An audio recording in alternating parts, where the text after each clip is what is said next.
Hey everybody, we're going to do a tutorial on how to do your desktop background. Hopefully you found the assignment and that's how you got to this tutorial. There's some nice written directions. I know they're nice because I wrote them, but you might not want to read them all. You might just want to see oh, holy cow! Okay, so what we're going to do, as the directions say, is we're going to find our student programs folder, and inside that we're going to use a program called paint.net. Possible that it's already pinned to your taskbar down here. But if it's not, after we open it up, you're going to want to pin it to your taskbar. Okay, first job, you got to make this thing the right size. That's what we're doing. So we're going to go to File, New, and we're going to put the numbers in the box. What numbers, you say? Uh-oh, got to go find them. So we're going to right-click our desktop. That's why I left a little space here. We're going to go to Display Settings. In Display Settings, if you scroll down a bit, eventually you will see numbers. This is your display resolution. Okay, secret's out. It's 1600 by 900 pixels. We're going to add those into the box. And by the way, watch out for this box.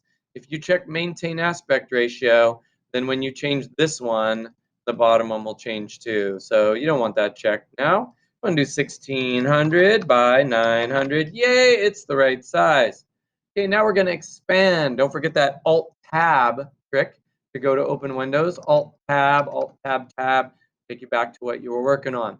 What else do I want to do? Well, it says I need all original work, correct size. Yay, we did the correct size. 3 layers. Okay, well, if you're going to do layers, you got to have this, layers palette. Maybe it's missing. Maybe it's hiding. Maybe it's right here. Okay, we got our layers back.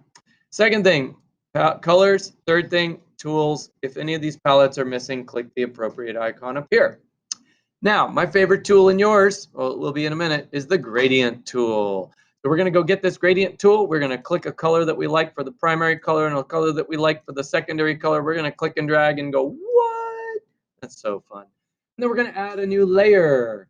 On our next layer, we're going to do a geometric shape. Why? Because that's what directions say. See? 3 layers, background, shapes, and text. Okay, so we're going to switch back and do a shape.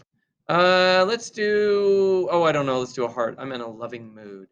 And the heart will be having a black outline or gray or something and a red center, I guess. And we're going to keep it filled with an outline. Holding down shift to keep proportions. Woo, that's not bad. By the way, you got to be on layer 2, don't forget. We're going to make our brush width wider because that's what does the outline, and I want it to have an outline. And we are almost done with this assignment. Amazing. We're going to click add a new layer, and we're going to put some text on it. Why? Because the teacher said so, and we want to do a good job. So we're going to click right here, and we're going to say, I love computers. No, I'm going to do computers. I'm going to do the correct word, even though I know that some of you like that. And we're going to go, well, it's really tiny. I can't even see it. Okay, make it bigger. Don't worry. Don't panic. All right. And move it over in the middle. And let's make it a new color, like, I don't know, yellow or something. And I don't like that color, so we're going to go green. Oh, that's horrible. Let's do purple. Ooh, nice. Pleasing. Ooh, new font. Okay, yay. You don't have to do all this, but I'm going to do it. So lovely.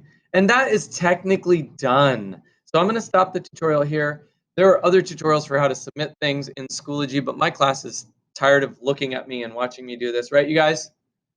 Can I get a hand for that? Was that good? Yeah, okay, thank you. Okay, wow, that was underwhelming. Thank you.